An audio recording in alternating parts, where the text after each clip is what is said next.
Rooster Crow! Hey guys, what's up? Pitmarthor here, and welcome back to Let's Play The Legend of Zelda Majora's Mask. In the last episode, we got the upgraded sword, the gilded sword, after basically spending all of our time either doing that or at the ranch, getting another bottle, a few more masks, some other stuff like that, and Epona as well. So in this episode, before we take off to Area 3 of the ocean, there's one other thing I want to do. Now, I don't think you're actually supposed to do this yet, but it is extremely helpful if you do so. So, I definitely recommend doing this. And you might notice I'm using a new recording setup this time, instead of using my typical camera on a tripod. It also works on cattle. No, I'm not gonna go there, even though I just did.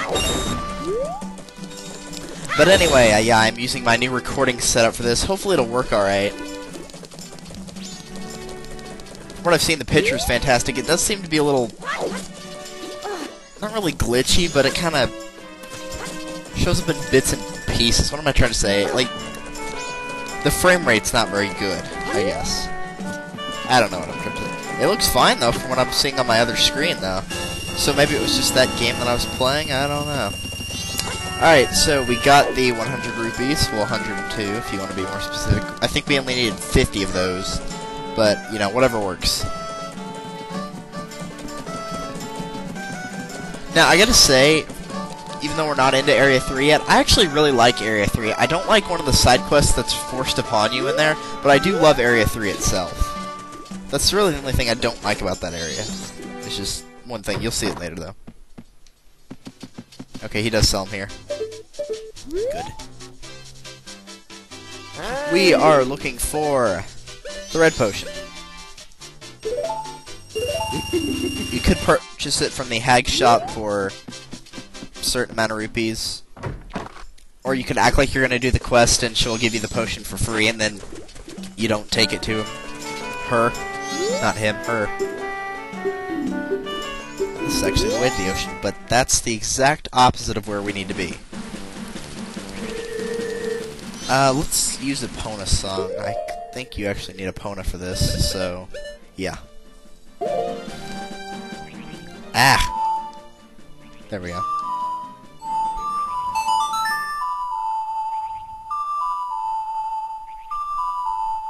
It's a Epona song. Where's... oh, she ran through the grass. How nice.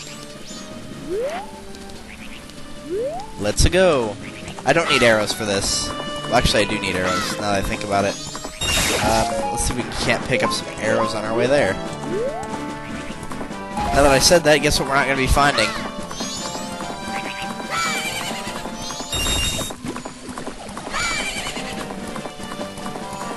Arrows, please. Donate to the poor. Give to the homeless children. Since Link technically doesn't really have a home, but whatever.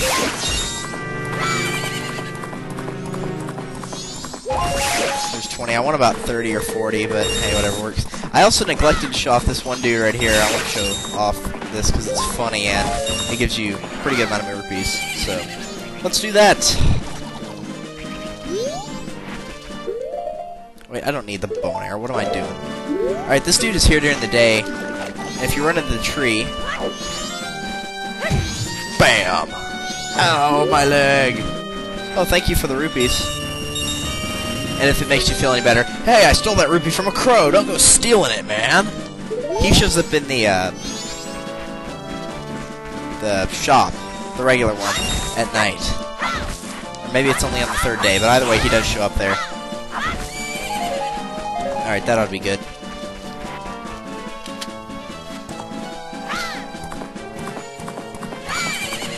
So this is the canyon area. You can just run over these guys if you want. It's not going to hurt Epona or you. We're only going to be here for a short amount of time, though, just so you know. There's a very helpful thing you can do here. Actually, we're going to do multiple things here, but there's one that's really helpful. Alright, if you see where the circle of rocks is, you don't have to do this, but I'm just showing you what's here. If you look right here and use the lens of truth, there's actually a guard here asking for help, but you can't see him without the lens of truth.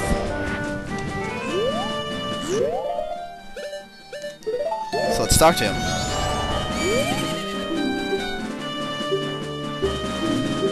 So he asks if you can give him some medicine that'll make him feel better. That is where the red potion comes in handy.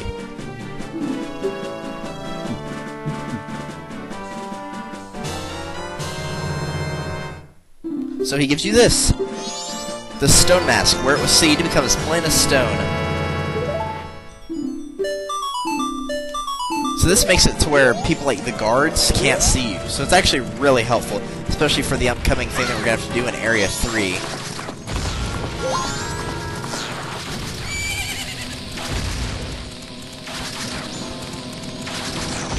Yeah, I'm letting these guys kill themselves. Okay, you can stop standing in place while moving opponent.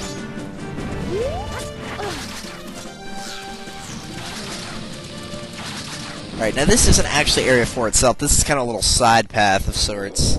Don't actually have to do this yet, but I want to do it now just to get it out of the way. This is the Ikana Graveyard, where all of the soldiers of Ikana and the like are laid to rest.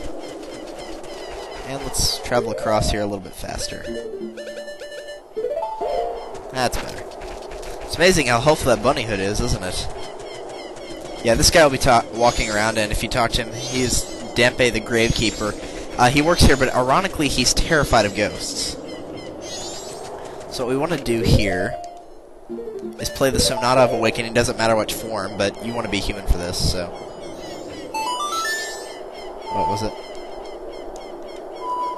Okay, now I don't remember what it is. You can tell it's been a while since I recorded. What was it? Oh, I was thinking of a different one. My bad. Thought I was playing Ocarina of Time. My bad.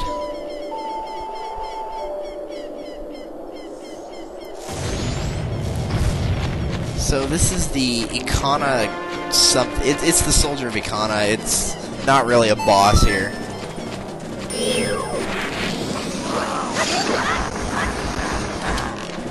So what you want to do is kind of stall him by just doing that, and then start actually attacking him, and he'll turn around. If not, every time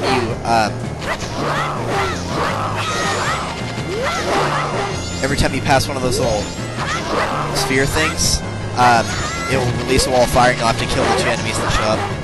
After you start fighting him, he'll attempt to play a Bowser on you, which is he'll jump up in the air, and wherever the shadow is, he'll land there. However, this guy's not actually evil. Skull Kita, that's what his name is.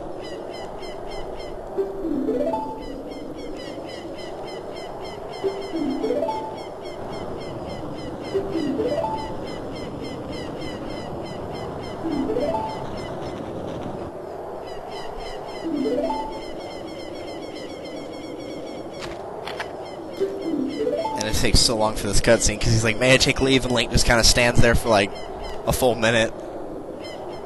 And yes, it was supposed to make that little blurry thing right there. And then he's kind of like...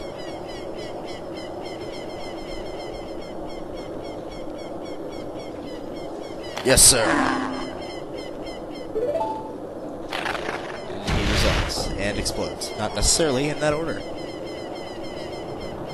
Oh hey, I didn't even notice that was there. Actually, I did. And Bunny Hood. What did we get? Piece of heart? Jewelry? Credit cards? The suspense is killing me! Actually, no, you get a mask. The captain's hat. The ghosts of 100 soldiers swear allegiance to the symbol of authority. And this is helpful for other stuff we can do here. It's also hilarious what happens whenever you wear it when Dampe is around. For example... Actually, I need the ocarina equipped.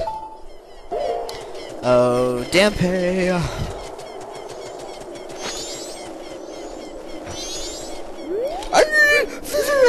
Why are they out when it's not even 9? And then he freaks out and runs into his house. He can't follow him though because the door's locked from the inside. So, after terrifying a gravekeeper, let's go see what there is available here at night. Actually, quite a bit. One for each night. So, night of the first day.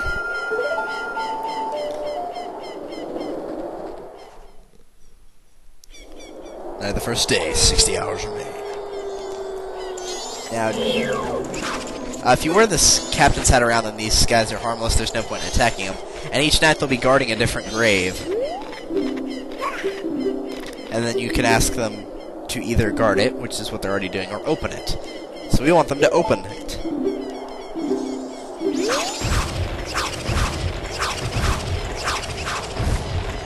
Wait for us! Yeah. Okay, that one over there, that's for the second day, just so you know.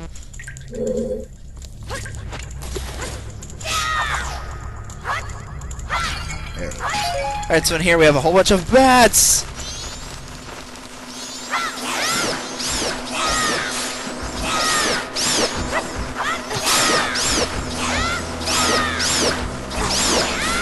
Yeah! So much death! You can also use the Deku Mask, but I would prefer to use that. But if you don't have the Gilded Sword yet, then Deku's probably safer. That'll give you a purple rupee, but it's more so to get them out of the way than anything else. Alright.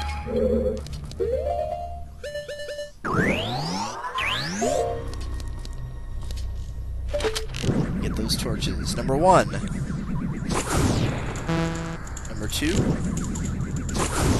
Number 3. So you get them all lit, that door opens. And what's in here, you might ask? An Iron Knuckle. These are very tough enemies, very hard to beat. They do a boatload of damage, so try not to get hit by them.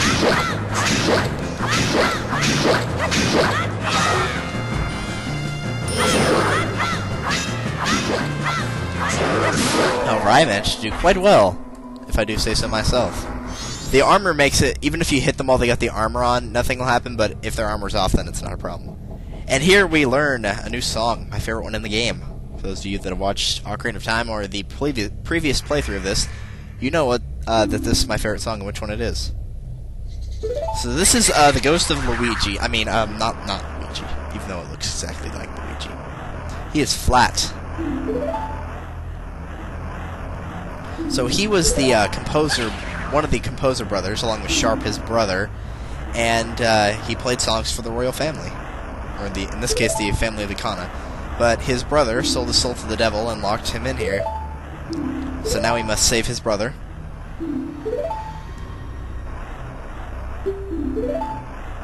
And he requests that of you, and then he leaves. Oh, and bombs. I don't know why that guy dropped bombs, but he did. Just L-target it. The 1,000 years of raindrops summoned by my song or my tears. The thunder that strikes the earth is my anger. And then we have notes.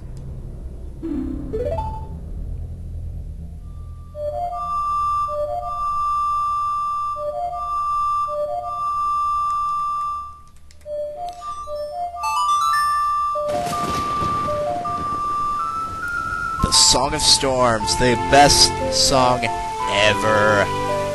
Seriously, if you don't like the song, what is wrong with you? You remember the Song of Storms. This melody that you've heard before is the turbulent tune that blows curses away. If you ever get jinxed by one of those blue bubbles, remember whenever it said we were jinxed, we could not use our sword, this song will get rid of that curse. Instead of having to wait for it, you can just use the Song of Storms. So that's pretty useful. It does have a lot of other effects as well. For example, whenever you have a bean plant sprout thingamajig, you don't have to get fresh water and put it on there. You can just play the Song of Storms, and there you go. So it's got a lot of small uses, but also a lot of helpful uses, if that makes sense. Which it probably doesn't, but hey, whatever. Alright, so let's go to night of the second day. Dawn of the second day.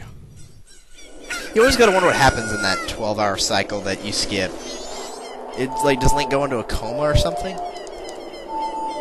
I don't know. That is beside the point. Night of the second day, yes, we would like to go there. Oh, and also, now that my, I'm using a different setup for all this, I can have my videos be longer than 18 minutes, 25 seconds. So it's the same dialogue.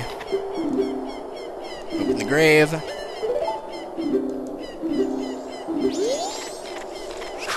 Now, I'm not sure, this may be the final one, but, one of these two, I believe it's the final one, though. It might also be the second one.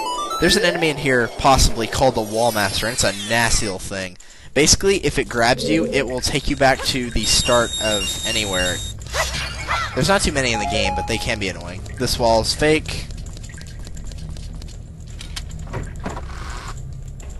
Alright, so there's a lot of invisible enemies in here.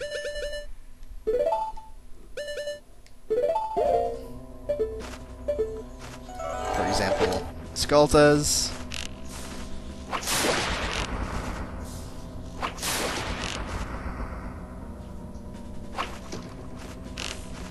Also some keys in here, but no, they don't attack unless you get up close to them.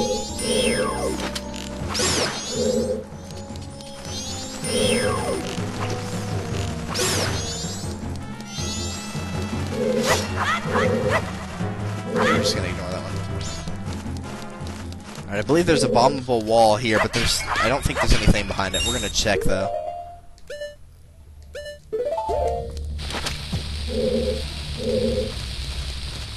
Maybe that was the actual entrance.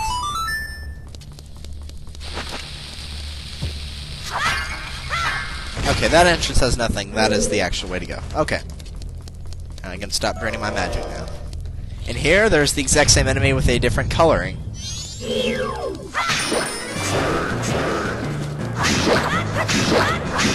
I'd recommend stabbing because it also makes you go down a little bit. Makes Link kind of duck a little bit more, so the side slashes will actually miss you. And obviously having the Razor Sword instead of the regular Hero Sword is another great advantage to have here.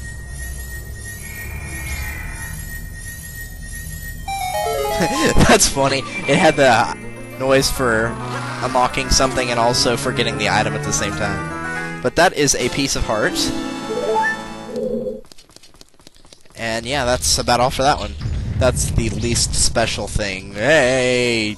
I forgot you guys respawned. Be gone. I said be gone. Good day to you, sir.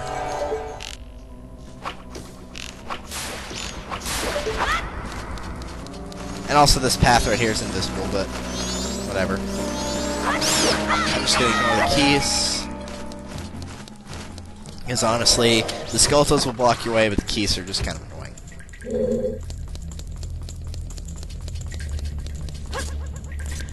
Alright, so let's go to night of the final day.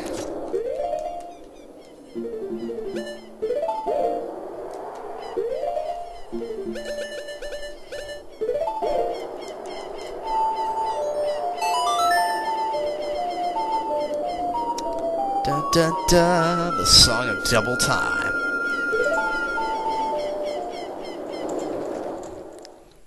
Dawn of the final day. I don't know why I keep trying to make that sound so epic. Or, epic's not the right word. You know, bold, I don't know what the word I'm looking for is. Don't pay attention to me, I'm crazy. Actually, I'm not crazy. My mother had me tested. Alright, so... they're over here. No, they're over here. Blah, blah, blah. Open the grave. Yes, open it. Were you not listening to me, fool? Should I cut off your head? I put it on the wall as my trophy? Of insolent people? I don't know. Yeah, this is the one with the nasty little wall master. He's not that big of a deal, but if you don't watch for him, he will get you. He's not as evil as the floor masters from Wind Waker, but he's still a nasty little dude. He won't show up until you walk into this main area, though. So the first thing you want to do is get rid of him. So jump down here and just keep walking around. You'll see a shadow start coming above your character. Here, Wall Master, Wall Master. Here, Wall Master. Hey, you. Hey, you. I was talking to you. Be gone. And he will not respawn unless you leave and come back, so don't worry about him. Alright, now that he's taken care of, Depe is down here, and he is basically grave robbing, aka looking for treasure. So you will have to show him where all of the spots in the ground are buried. These are randomized, so I can't tell you which ones are which. So just, I'll target him and kind of walk backwards slowly. He'll find a spot and he'll say, there's something strange about the spot, you want me to dig here? Yes. And that's what we're looking for. You want to try to find the blue lights. You won't always get them. In fact, very rarely will you get them. There's only 3, so don't expect one every time. If you get too far away, he will start walking off, just so you know.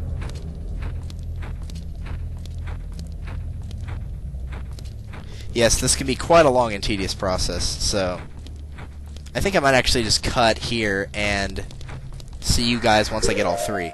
There are some on top of areas where you'll put them on the platform and then walk off and then find ladders to climb up, and there will be patches up there, but that's all you need to know. So I will see you guys in a second here.